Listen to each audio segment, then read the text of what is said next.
Bonjour, dans le cadre du cours AFIP 2012, nous allons vous présenter ici les obligations subordonnées.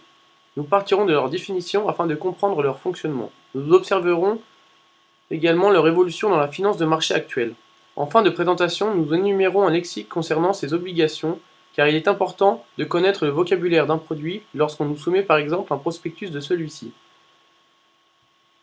Les titres subordonnés sont des obligations dont le remboursement en cas de faillite ou liquidation de l'émetteur n'est pas prioritaire. Il est subordonné à celui des autres créanciers détenteurs d'obligations de rang supérieur. Dans l'ordre de remboursement en cas de faillite, les titres subordonnés viennent donc en général après les obligations classiques ou seniors, mais sont prioritaires par rapport aux actions ou aux titres participatifs. Ces obligations sont dites hybrides. Il en existe deux types: TSR, titres subordonnés remboursables, et TSDI, titres subordonnés à durée indéterminée. Intéressons-nous tout d'abord aux caractéristiques des TSR. Pour une maturité supérieure à 5 ans, les TSR sont considérés comme des quasi-fonds propres. De plus, leur coût d'émission est inférieur à celui des obligations classiques, et leur rendement est plus important de 1,5 à 2 points. Ce type d'obligation étant plus risqué. Les TSR renforcent donc le bilan de l'émetteur, c'est un critère de solvabilité et ses intérêts sont déductibles des impôts. Mais il faut savoir que ces obligations sont plus risquées étant donné que les coupons ne sont pas garantis en cas de faillite. L'émission des TSR est presque toujours une bonne affaire pour l'entreprise, qui peut renforcer ses fonds propres à moindre coût. Exemple avec l'émission par Thomson en 2005 d'une ligne de 500 millions d'euros de TSR. Barclays Capital a calculé que le coût après impôt de cette émission avait été de 3,92%.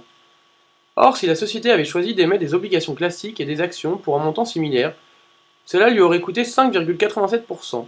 L'émission de TSR va donc permettre à la société d'économiser 9,7 millions d'euros par an pendant une quinzaine d'années. Les banques restent les principales émettrices. Ainsi, le Crédit Agricole a émis en décembre 2010 pour plus de 550 millions de TSR à taux fixe 4,05%. Son cours est d'aujourd'hui de 90%, ce qui fait un rendement réel de 4,5%. Et la banque se réserve la possibilité de procéder à tout moment à des rachats de titres en bourse. Voici son cours via l'outil Bloomberg. Au niveau des caractéristiques des TSDI, on se rapproche encore plus des fonds propres, étant plus risqués car sans date de remboursement, leur rendement est plus important que celui des TSR et des obligations classiques. Leur coût d'émission reste inférieur à celui d'une obligation classique.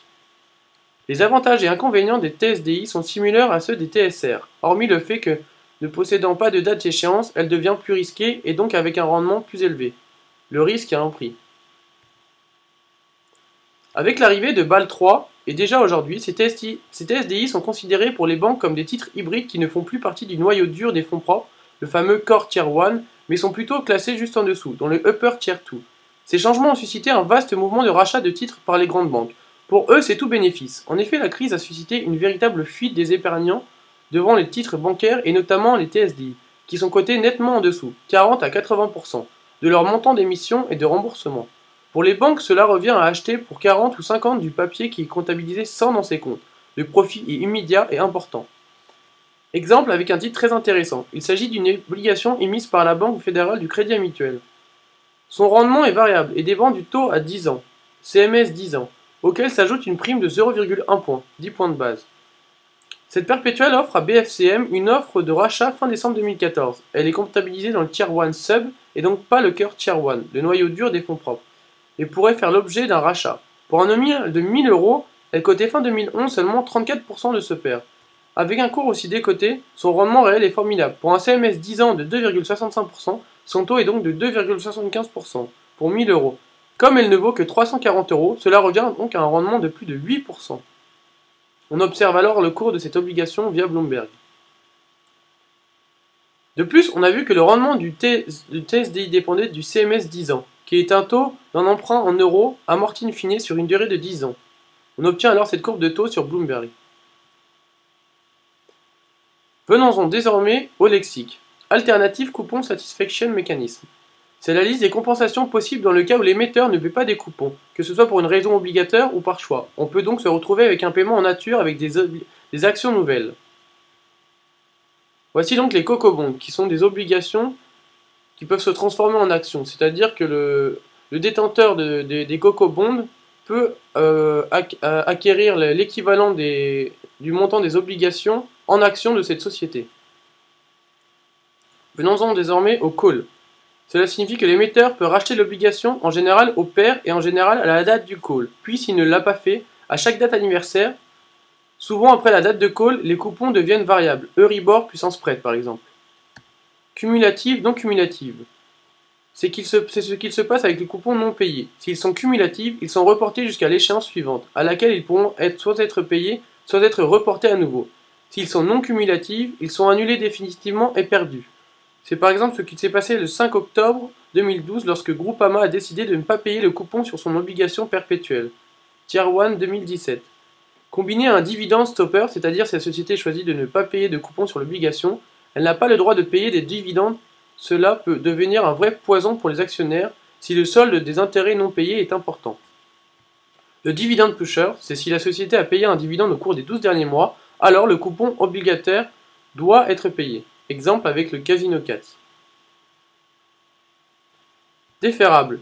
C'est le fait pour les coupons de ne pas être obligatoires, c'est-à-dire que l'émetteur peut choisir s'il trouve son niveau de trésorerie insuffisant ou être contraint par le régulateur s'il ne respecte pas certains ratios financiers pour une banque ou une assurance par exemple, de ne pas payer le coupon. Dans ce cas, suivant le type d'obligation hybride, le coupon est soit reporté, soit annulé, ce qui est le cas pour les Tier 1 bancaires.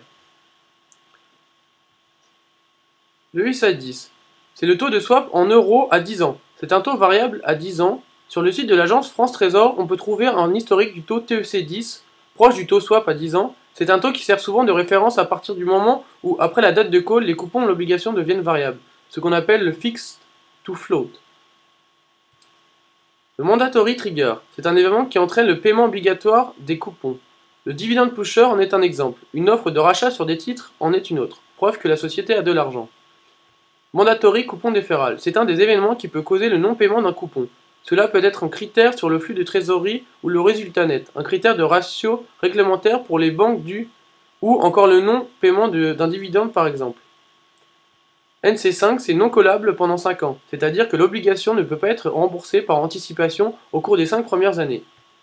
Le step-up, c'est le fait que le coupon puisse être augmenté, à partir d'une certaine date ou en cas d'occurrence de certains événements, par exemple un ratio financier qui passe sous un certain seuil.